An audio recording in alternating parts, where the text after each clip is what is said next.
Yang pokok dalam wudu itu ada 4. Sisanya sunnah.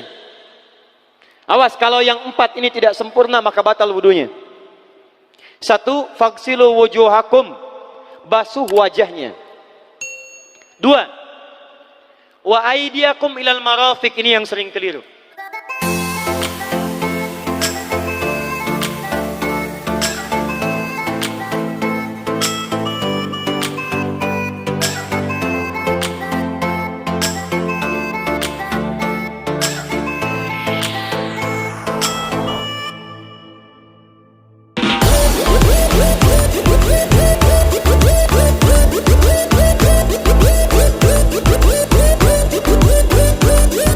Kamu ingin sempurna maka sempurnakan dulu wudunya. Awas, hati-hati bu ya, bu. Lihat baik-baik. Kata para ahli hadis, kenapa Nabi mengajarkan wudu dulu? Padahal orang ini yang salahnya sholatnya. Kenapa wudunya yang diajarkan?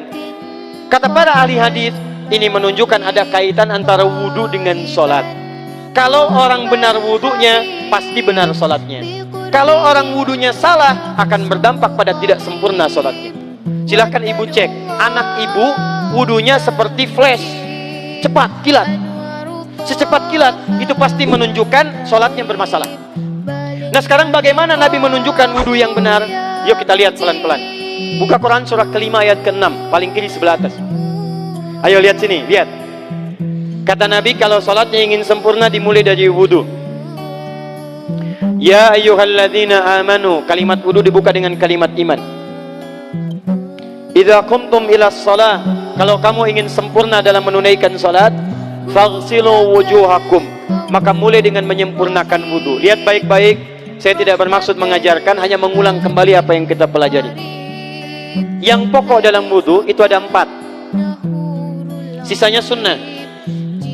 Awas, kalau yang 4 ini tidak sempurna maka batal wudunya. 1. Faghsilu wujuhakum, basuh wajahnya. Kalau disebutkan wajah dalam bab wudu, itu tidak ada yang lain kecuali bagian tampak muka. Gitu ya. Kalau yang punya jenggot, itu termasuk janggutnya di selai-selai. Kalau bapak kalau tidak punya jenggot atau belum punya jenggot, tidak usah maksa. Karena sunnah dalam hadis jenggot itu sunnah merawat, bukan menumbuhkan. Silakan buka tentang babul liha, bab jenggot. Itu hadis-hadis tentang sunnah jenggot, sunnah merawat. Merawat bagi yang punya jenggot. Tapi yang tidak punya jenggot jangan dipaksakan. Beli arang, sok. Beli timun, tidak usah. Ya, tapi kalau ada jenggotnya silakan rawat dengan baik supaya menampakkan nilai-nilai kemuliaan. Tahan. Sekarang kita mulai. Bagaimana cara berwudu yang baik? Perhatikan baik-baik. Kata Quran faghsilu, membasuh wajah. Kalimat Qurannya menggunakan kata ghasala.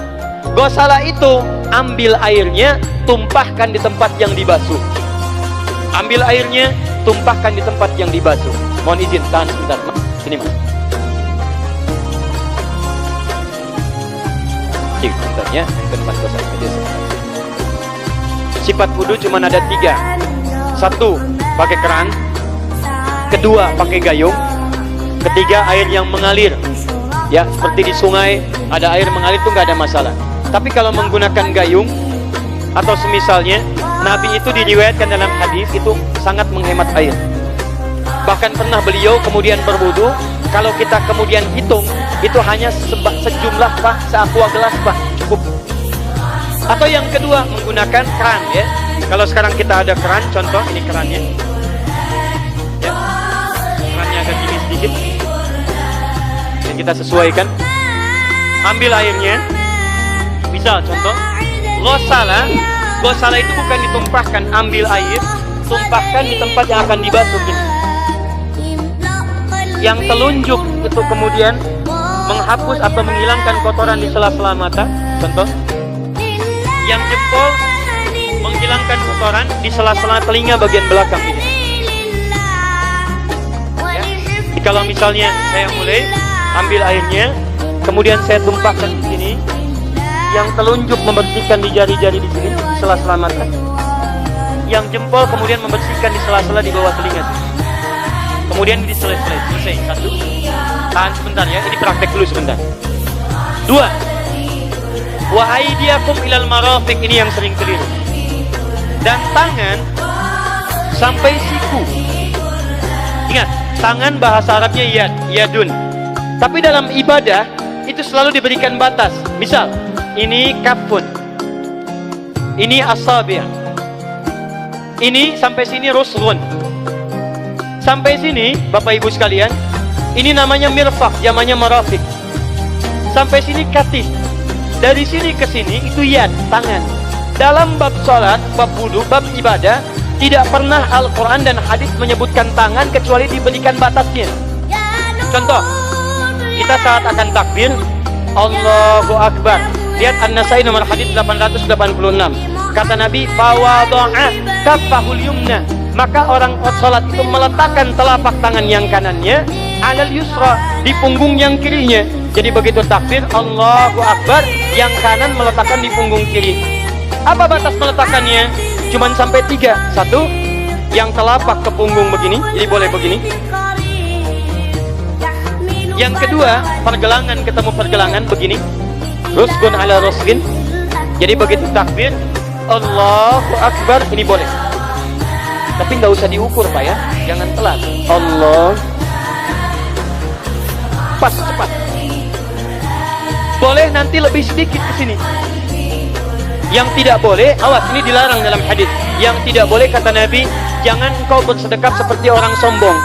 Kata para ulama, bagaimana ketika tangannya bertemu dengan mirfaknya begini? Ah, ini awas, sedekap yang dilarang, hati-hati. Kadang-kadang ada orang menes ke puncak subuh-subuh sholatnya begini. Ya? Awas nih.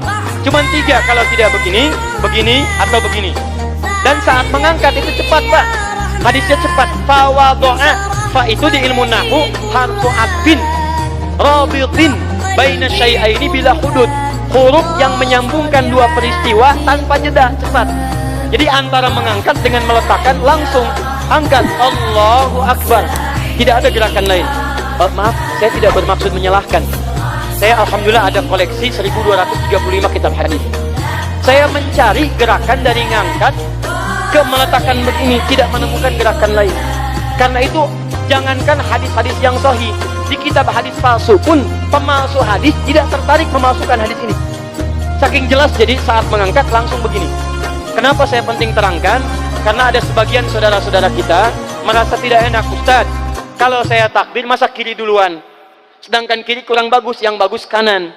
Saya mah pengennya begini aja lah, begitu takbir kanan duluan baru tutup dengan kiri. Jadi begitu diangkat Allah, kanan masuk, kiri begini tutup.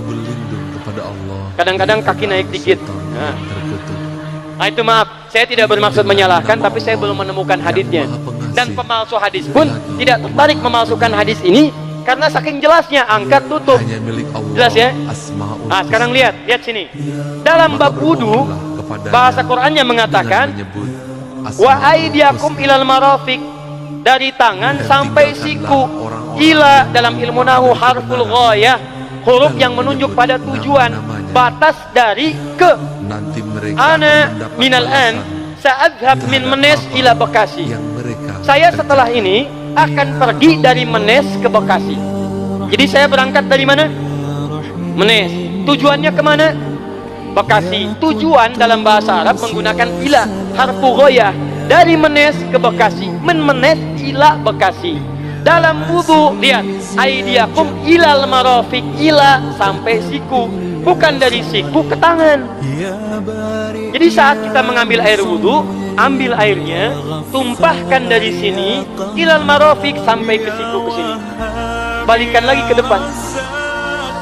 Jadi bukan kerannya dibeginikan, sikunya dibeginikan, takut. Bukan. Jadi bukan siku diteruskan ke bawah. Yang tepat itu ambil airnya, kemudian basuh dari sini sampai dengan ke sikunya. Hati-hati, ini ada maknanya. Dan jika benar di hadis Muslim, jika orang wudunya benar seperti ini, maka bersamaan dengan jatuhnya air wudu itu, jatuh pula dosa-dosa dan kotoran yang melekat pada anggota tubuhnya. Tidak cukup dengan amin, nanti kita lihat dulu. Teruskan, saya baru caranya dulu nih. Awas. 3. Wamsahu biru'usikum Wamsahu, lihat. Untuk wajah pakai gosala, basuh. Tangan gosala, basuh. Tapi ketika berpindah pada yang ketiga, wamsahu, berubah jadi masaha. Tahan sebentar ya. Calik ke lecep sini. Duduk sini aja. Lihat sini. Ya, pilih. Duduk di sini atau ngapus. Ah, sudahlah. Datang sendiri, nulis sendiri, ngapus sendiri, luar biasa. Cuman di menes ini. Ini awas, ini penting ini Bu ya, penting. Saking pentingnya, susah dihapusnya tuh. Dah, sini aja. Masaha. Sudah. Masaha artinya mengusap. Kalau yang tadi membasuh, kalau masaha mengusap. Jadi yang ketiga ini tidak usah dibasuh. Jangan tumpahkan air di tempatnya, tumpahkan airnya kemudian usap tempatnya. Pertama, wamsahu biru'usikum.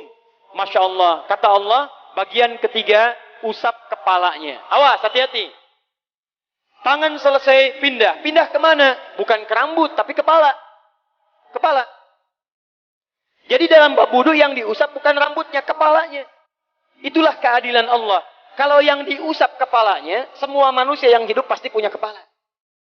Tapi kalau yang diusap rambutnya, ada ketidakadilan. Karena tidak semua orang punya kepala, punya rambut. Tuh. Nah sekarang lihat sini. Ketika kita diminta mengusap kepala, bahasanya masaha. Masaha itu begini. Ini saya punten. Bismillah. Ini ya. Ambil airnya, tumpahkan, baru kemudian diusapkan ke kepalanya. Paham ya? Kalau yang gosala, ambil, tumpahkan di tempat yang akan dibasuh. Tapi kalau masaha, hati-hati. Ambil airnya, tumpahkan, baru diusap. Jadi bukan diambil air, tumpahkan di kepala begini. Paham? Tahan sebentar. Dan ini menggunakan huruf ba. Masya Allah. Ba. Lihat, wajah tidak pakai ba. Tangan tidak pakai ba. Tapi khusus untuk kepala pakai ba. Wamsahu bi. Huruf ba dalam ilmu nahu. Coba dibuka yang suka ngaji. Buka kitab Bughnil Labib an Kutubil A'arib. Halaman 29 sampai dengan 59. Di situ ada penjelasan karya Ibnu Hisham Al-Ansari. Ibnu Hisham Al-Ansari. Itu ada penjelasan tentang makna huruf ba. Huruf ba itu punya 14 arti dalam bahasa Arab. Ada ilsaq, ada istighraq, ada habah, ada ba li tab'id. Ba li tab'id dibagi dua. Tab'id ma'al hudud wa tab'id bila hudud. Nah yang ba ini, ba, kenapa pakai ba? Kata para ulama, dari huruf ba yang 14 ini ada 3 makna yang diterapkan dalam ayat wudu. Satu, istighraq. Istighraq itu membasuh keseluruhan. Jadi kalau kita ingin wudu, ambil airnya, tumpahkan, basuh keseluruhan dari depan sampai ke belakang begini. Balikan lagi. Yang kedua, at-tab'id ma'at tahdid. Sebagian tapi dengan batas. Kata Imam Asy-Syafi'i, di mana batasnya ubun-ubun? Diboleh kalau kita mau wudu, misalnya ibu tidak bisa membasuh keseluruhan, sedang pakai kerudung misalnya, jilbab nggak bisa dibuka, tempat wudunya terbuka, Anda tinggal ambil air wudu, kemudian tumpahkan sedikit, boleh diusapkan bagian kepala sampai ubun-ubun, sah wudunya. 3, at-tab'id min duni tahdid. Sepanjang disebut bagian kepala, masuk kepala nggak ada batas. Ini kepala bukan? Ini kepala? Ini kepala? Jadi kalau Anda berwudu mengusap bagian kepala, itu sudah sah, walaupun bagian tertentu diusap di kepalanya. Kapan ini dipraktikkan? Kata Imam Malik, kata Imam Abu Hanifah, ini dipraktikkan kalau seorang memiliki satu sakit di kepalanya yang tidak memungkinkan dibasuh keseluruhan. Bisa, mohon maaf.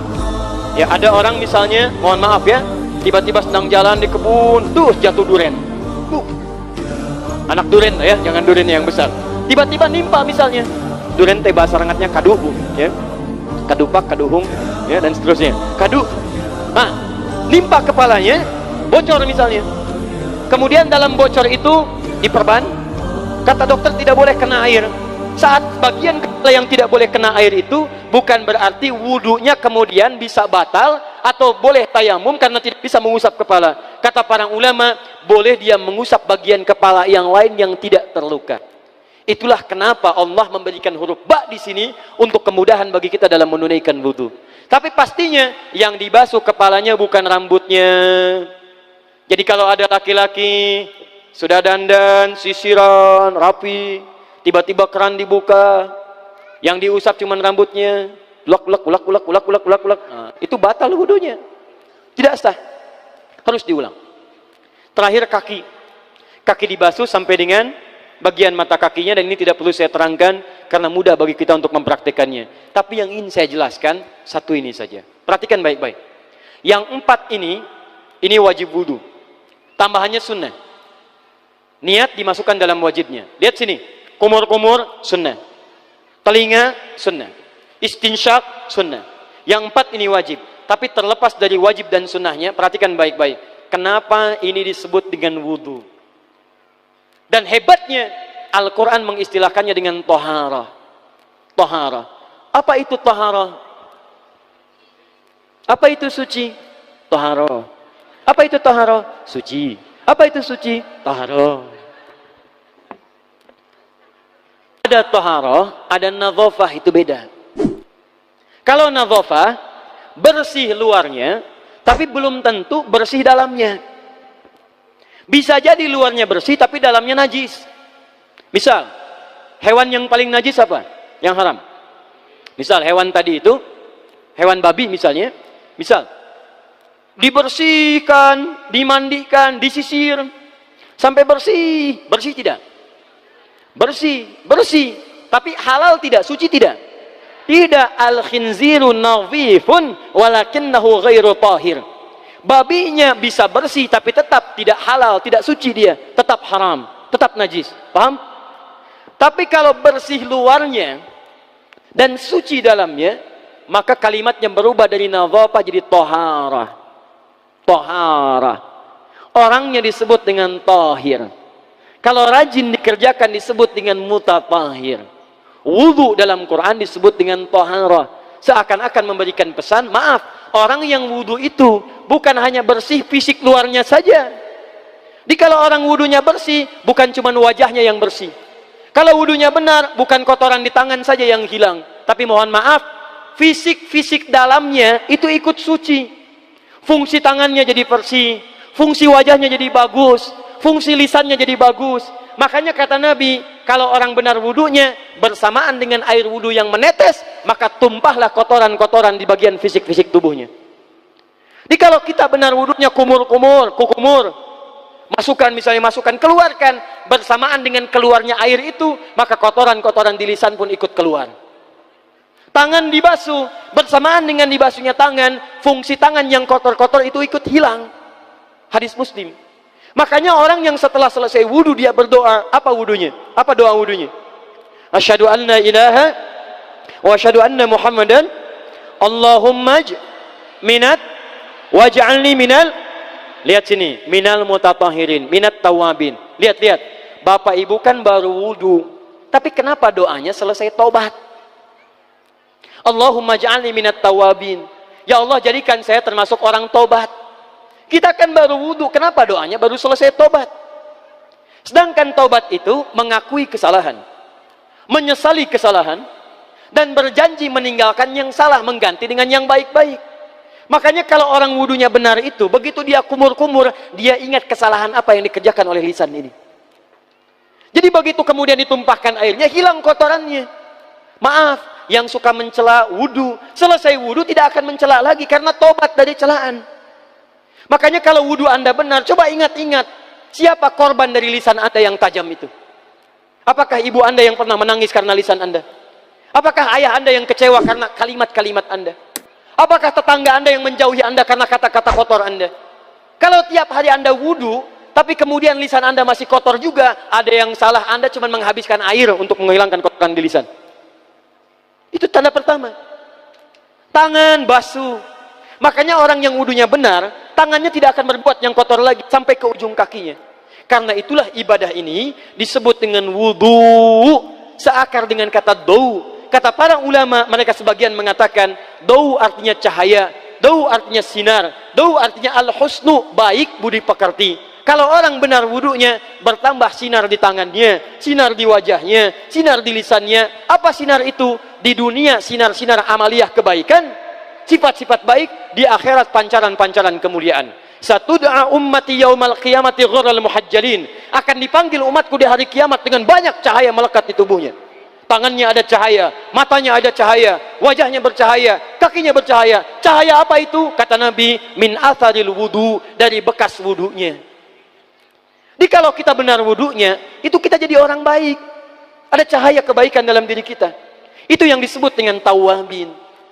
Makanya kalau bapak ibu tiap hari wudu, Allahumma ja'alni minat tawwabin. Tapi mulut tidak tobat, tangan tidak tobat, kaki tidak tobat, ada yang salah dengan wudunya.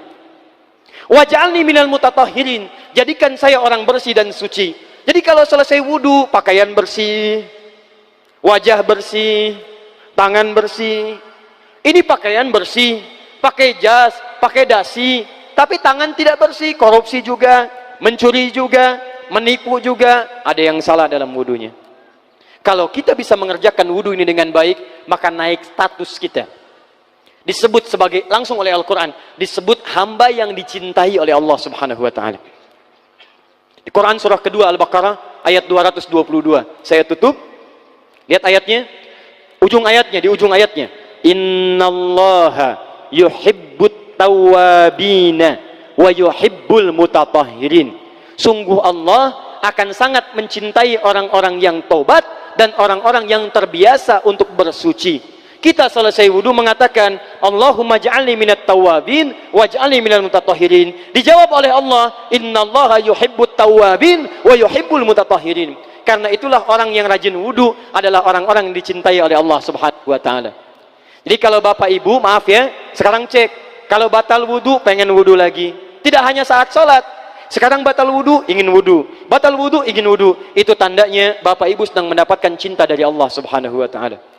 Tapi hakikat cintanya bukan pada wudunya, tapi berubahlah orang itu menjadi baik dan dekat dengan Allah Subhanahu wa ta'ala.